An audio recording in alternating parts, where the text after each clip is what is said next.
Bayan ngayong 2025 sa Season 2 ng Aksyon Laban sa Kahirapan ng National Anti-Poverty Commission o NAPSI.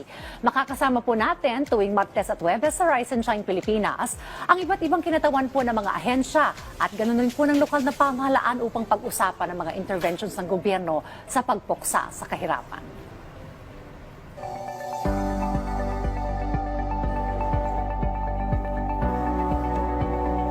At sa ating pong bagong season, tututukan po natin ang convergence o yung pagsasama-sama ng mga programa at stakeholders sa patuloy na pagpapaunlad ng mga komunidad at pamayanan. Makakakwentuhan po natin ngayon dito sa ating programa si Atty. Lindsay Atienzang, Assistant Protection Officer ng United Nations High Commissioner for Refugees National Office in the Philippines upang pag-usapan ng kalagayan ng mga internally displaced persons o yung IDP sa Pilipinas. Magandang umaga po, Atty. Atienza. Magandang umaga, Dayan, at salamat sa pag-imbita sa aming opisina. Sa ngalan ng aming Head of National Office, Atty. Maria Ermina Valde-Avila Gallardo, maraming salamat. Thank you for joining us today. All right, first and foremost, of course, Atty. Atienza, ipaliwanag niyo po sa amin yung mandato po ng UNHCP at ano po yung mga programa pong ipinatutupad po ninyo dito sa Pilipinas. Ang UNHCR ay isa sa mga ahensya ng United Nations na may mandato na tumulong at magbigay ng proteksyon at gumawa rin ng pamamaraan para makamit ang durable solutions or matibay na solusyon sa mga taong napilitang lumikas dahil sa gera, karahasan, pag-uusig o sakuna.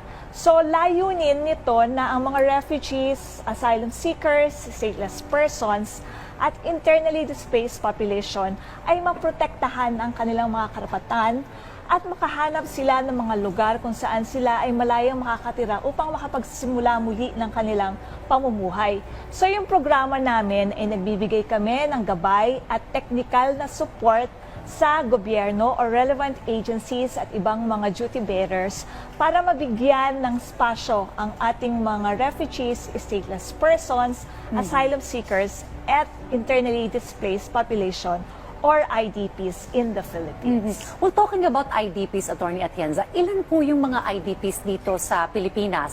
At paano po natin makukonsider na isa pong IDP ang isang individual? Siguro sasagutin ko para bigyan ng isang description ayon sa guiding principles kung sino o ano ang mga IDPs. Ang mga IDPs ay mga individual o grupo ng mga individual na napilitang lumikas mula sa kanilang mga tahanan, particular na upang maiwasan ng apekto ng armadong tunggalian o armed conflict, pangmalawakang karahasan, at paglabag sa karapatang pantao at pati na rin ang mga sakuna na maaaring natural or kagagawan ng mga tao. Wala pa sa ngayon na masasabing legal na definisyon dahil wala pa tayong batas na nagpoprotekta sa rights ng mga IDPs. Subalit ang guiding principles on internal displacement ay isang soft law na maaaring pagbasihan ng ating mga pagbibigay ng intervention sa mga IDPs.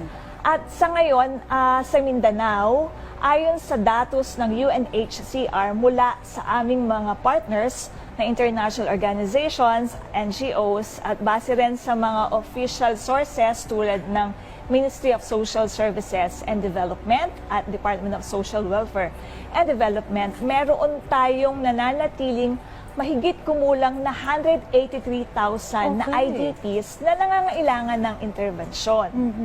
At ang kagalingan nito sa BARM, Bangsamoro Autonomous Region and Muslim Mindanao, ay may napagtibay ng batas, kaya't ang Ministry of Social Services and Development kasama ng isang komite doon at ng mga lokal na pamahalaan ay bumabalangkas ng mga palisiya kung paano may iwasan ang displacement at matutugunan ang agarang pangangailangan or intervention sa ating mga IDPs. Okay, well, kaugnay po niya mayroon po tayong lulunsad na #IDP Bill My Bill campaign. Can you tell us more about this now? Yeah, it is My Bill IDP Bill campaign at nagpapasalamat kami sa NAPSI dahil dahil sila ay isang champion sa ating pamahalaan para ito ay mapalawak ang pagpapaalam sa ating publiko at ito ay isa ring hakbangin para maisulong ang ating IDP bill sa Kongreso. At ito ay magsisimula ilulunsad sa July 17 sa buong 20th Congress para ito ay maipasa na at lahat tayo ay may tungkulin na suportahan ito dahil hindi natin alam kung kailan tayo magiging IDPs dahil maaaring tayo maapektuhan ng mga sakuna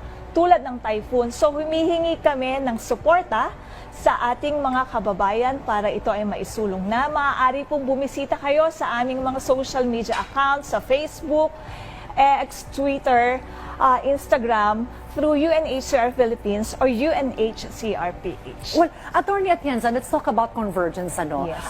Paano po nakikipag-ugnayan at coordinate po ang inyo pong opisina, ito pong UNHCR, ganun po sa NAPSI at iba't iba po mga agencies? At paano po makakatulong pa yung ibang sektor para po sa mga advocacy po ng inyong organisasyon? Meron po kaming close collaboration sa NAPSI at sa ibang ahensya tulad ng DSWT. At bilang isang UN organization, sa Philippines ay meron tayong tinatawag na humanitarian country team na binubuo ng UN organizations, INGOs, local organizations, and private sectors na nagsama-sama para magkaroon ng isang intervention at nagkakaroon ng isang coordinated response para matulungan ang government kung nangangailangan ito. Hindi pinapalitan kung ano man ang serbisyo, but pumapasok para makomplement kung ano yung iba pang gap or pangangailangan or limitasyon. At ang maganda sa isang convergence ay nagagamit ng maayos ang resources para mas mapabilis ang intervention sa ating mga IDPs at nagkakaroon din ng accountability at transparency sapagkat may monitoring na nagaganap at sa huli, ang ating mga IDPs ang nagbe-benefit nito. Well, you mentioned kanina, no, a big number pala na meron tayo sa Pilipinas na IDPs. 183,000, ano po? Only in Mindanao. Only in Mindanao. And kung mamarapatin mo, ayon sa IDMC or Internal Displacement Monitoring Center, meron silang nakalap na ulat na sa as of end of December 2024 ay mayroong 1.036 million 36. So, ganun kalaki na IDPs dahil sa mga sakuna or mga typhoon. Dahil, di ba, noong nakaraang taon, may 6 na typhoons na dumaan sa Philippines. At bang meron naman din tayong IDPs na dahil nga sa kaguluhan or dun sa tinatawag na human-induced driver, ay meron ding nananatiling 123,000 na IDPs sa buong Pilipinas. Ito ay base sa ulat ng IDMC, vis-a-vis sa ulat naman na nakuha ng UNHCR sa Mindanao na 183,000. So very timely and very relevant talaga na magkaroon na tayo ng batas, ano, para po sa mga IDPs. Because I understand, matagal-tagal na rin po itong pag-push natin, ano, for this bill, both in houses sa mababang kapulungan at mataas na kapulungan. Because siguro it's also an opportunity, ito pong pag-uusap na ito, to invite also all the other sectors na magsama-sama, no, para talagang magkaroon na tayo finally ng isang batas na tututok dito po sa mga IDPs. So bakit po talaga importante na ito po ay maisabatas na ngayon na? Importante na maisabatas ito para mapangalagaan ang karapatan ng ating mga IDPs, mapabilis yung intervensyon at magkaroon ng coordinated response para sa kanila na nakatutok sa IDPs at maitaas ang kanilang dignidad at magkaroon ng agarang solusyon or durable solutions or pangmatagalang solusyon para sa kanila na ang kanilang karapatan ay nakakamit nila ng walang diskriminasyon, makakabalik sa kanilang mga tirahan at mamumuhay ng normal at hindi na kailangan ng suporta ng iba't ibang sektor tulad ng pamahalaan. At sa huli ay makakapag-contribute pa ito para mas mapabuti at mas mapataas pa ang ekonomiya ng bansang Pilipinas. Well, ang paglulunsad po nito ay on July 17, ano? At sa sabi nga ni Attorney Atienza ay kailangan ng tulong ng iba't ibang sektor at finally sana ito'y maisabatas na sa kongresong ito. Maraming salamat po Attorney Lindsay sa inyo pong oras at panahon dito po sa ating programa at nagpapasalamat po kami sa inyo pong suporta sa ating pong mga tagapanood. Hinihikayat po namin kayong muling tumutok sa ating programa sa darating po na Webes at ito Attorney Atienza. Sabay-sabay tayong umaksyon laban sa kahirapan. Marami pong salamat. At mga ka-RSP, wag po kayong aalis dahil balita na po tayo sa pagbabalik ng Morning Show ng Bayan, Rise and Shine Pilipinas.